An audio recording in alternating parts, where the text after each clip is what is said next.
Hi, my name is Chad Wisson. I'm a sales training technician with Vactor Manufacturing.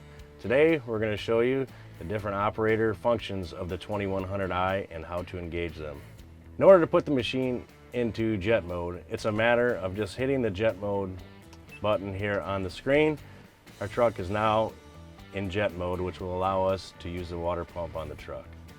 To put the machine into combo mode, it's just a matter of put the combo button with your foot on the brake. Select the button. The machine will give me a message that says okay to exit the cab, which now allows me to run the water pump and the vacuum system on the truck.